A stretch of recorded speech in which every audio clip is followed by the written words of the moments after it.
Dalam video amatir warga, 3 mahasiswa diringkus di dekat sebuah rumah makan di Kelurahan Sananwetan, Blitar pada Rabu siang. Peristiwa ini terjadi saat rombongan Wapres Gibran Rakabuming Raka hendak melakukan santap siang. Pas Pampres juga menyita sejumlah poster yang hendak dibentangkan.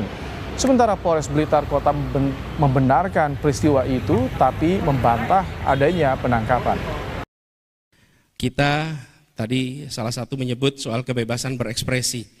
Demokrasi itu bukan hanya soal ada pemilu atau tidak, tapi demokrasi itu adalah nilai-nilai yang tumbuh di dalam masyarakat, di mana aspirasi bisa diproses melalui proses politik tanpa ada rasa takut, tanpa ada tekanan, dan kemudian nantinya bisa menjadi keputusan-keputusan yang dilaksanakan semuanya dalam kedamaian. Nah, ini yang sekarang seringkali menjadi masalah. Karena kita menyaksikan kalau di sosial media sih banyak sekali yang kalau mau nulis itu nyebutnya Konoha, Wakanda gitu. Apa artinya? Ini menunjukkan ada self-censorship. Bahkan kemarin ada yang menyebutkan bahwa kota yang polusinya paling buruk namanya Lahore. Dan lalu mengkritik kota Lahore habis-habisan. Kenapa? Ini tanda-tanda yang tidak sehat. Kenapa saya katakan begini? Ada 2 sistem di dunia ini, demokratik dan non-demokratik. Yang non-demokratik pilarnya adalah fear, rasa takut. Itu non-demokratik. Yang demokratik pilarnya adalah trust. Sebuah demokrasi mengandalkan keterbukaan, mengandalkan kebebasan, dan di bawahnya ada pilar bernama kepercayaan atau trust.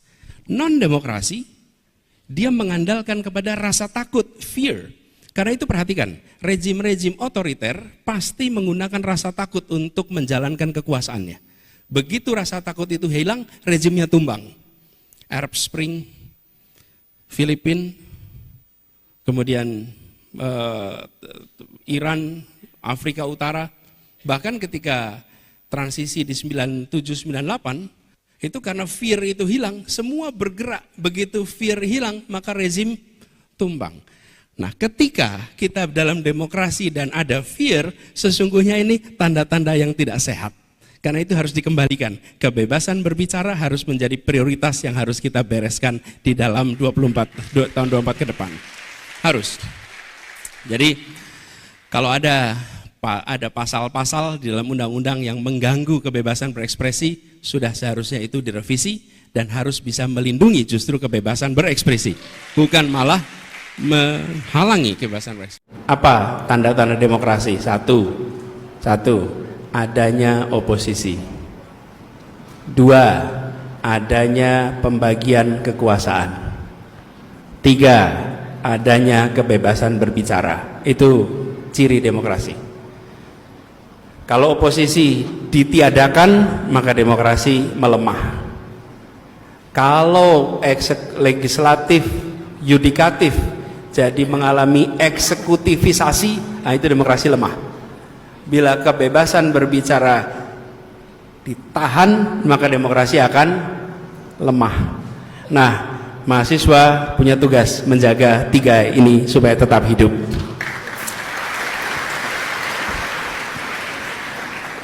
Kalau mau mematikan demokrasi, ada 3 juga caranya.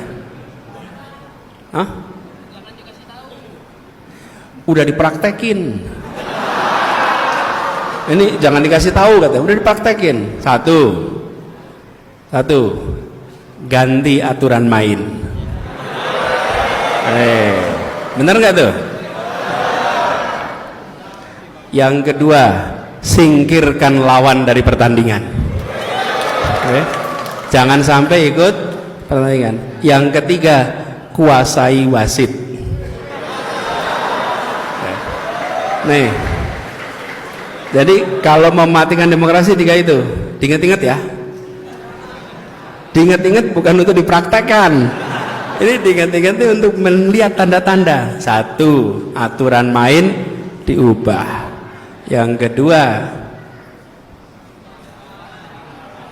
singkirkan lawan supaya jangan ikut pertandingan. Di Jakarta udah pernah terjadi itu. Ya. Terus yang ketiga, wasit dikuasai. Udah, kalau udah begitu selesai. Pertandingan menjadi teater. Oke.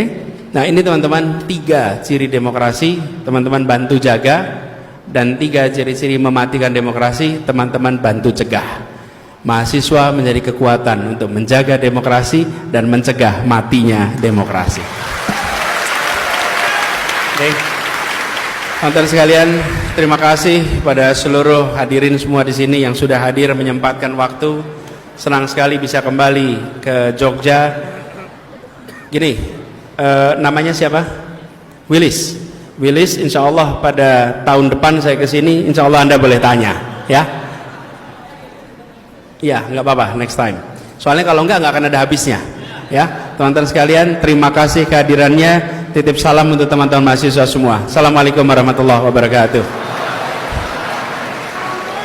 Ini kalau ada yang mau bersalaman nggak apa-apa, nggak usah dicegah, ya. Biar bisa ketemu, nggak apa-apa. Nah, gini pertanyaan. Saya menyukai pertanyaan yang rumit dan pertanyaan yang sulit. Kenapa? Karena itu memaksa kita berpikir. Paling nggak enak itu pertanyaan gini, Pak dari mana? Pak lahirnya tahun berapa? Itu pertanyaan-pertanyaan yang udahlah Google aja lah gitu. Bahkan dulu waktu saya memimpin Indonesia Mengajar, kalau lagi presentasi lalu ada yang tanya, Pak apa syaratnya ikut Indonesia Mengajar? Maka saya akan jawab, Anda nggak usah daftar. Kenapa? Karena itu pertanyaan bisa dijawab lewat search bentar, nggak perlu. Tapi kalau pertanyaannya, mengapa usia maksimalnya 25? Mengapa tidak 26? Mengapa tidak 30? Nah, itu membutuhkan argumen, penjelasan. Jadi pertanyaan Abigail itu adalah salah satu one of the best questions yang saya dapatkan dalam perjalanan pencalonan kemarin. Karena yang lain-lain tanya apa visi, apa misi adalah itu catatannya. Tapi kalau ini mengharuskan kita berpikir. Nah, teman-teman, saya kembali pada tugas saya di sini. Mengapa berpikir kritis itu penting dalam sebuah demokrasi? Kalau kita lihat perjalanan masyarakat sedunia 350 tahun terakhir ini, negara-negara dan bangsa-bangsa yang maju adalah bangsa-bangsa yang satu, memiliki kebebasan di dalam berkompetisi di bidang ekonomi.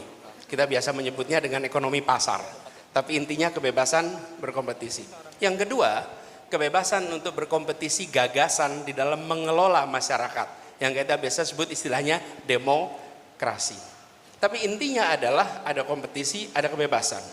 Nah, disitulah kemudian ide bergulir, ide muncul, ide diadu. Nah, itu mensyaratkan satu ruang yang bebas untuk ada ide gagasan dipertukarkan, diperdebatkan. Tapi ruang itu tidak akan berguna bila kita tidak memiliki kemauan dan kemampuan berpikir kritis. Nah, kemampuan dan kemauan berpikir kritis ini harus ditumbuhkan. Saya melihat buku ini, bukunya Abigail ini, judulnya aja jelas nih, makanya mikir. Dari situ apa sih sesungguhnya? Dia memberikan sebuah pesan, please be inquisitive. Inquisitive itu sifat, selalu mau bertanya, selalu mau mencari, itu inquisitive. Ada keinginan untuk tahu lebih jauh. Bertanya adalah awal terjadinya berpikir kritis.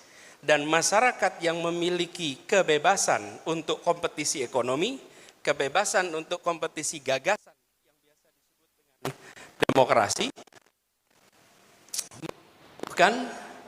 membutuhkan kemampuan untuk bertanya, bisakah Indonesia lebih baik?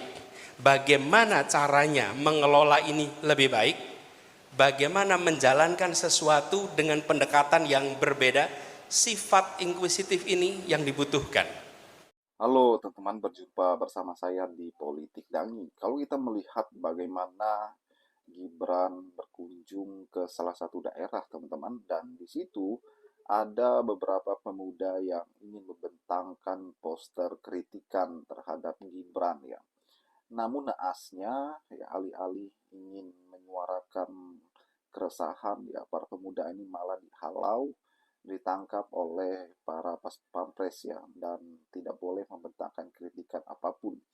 Ini kan adalah sebuah pembungkaman ya, demokrasi, teman-teman.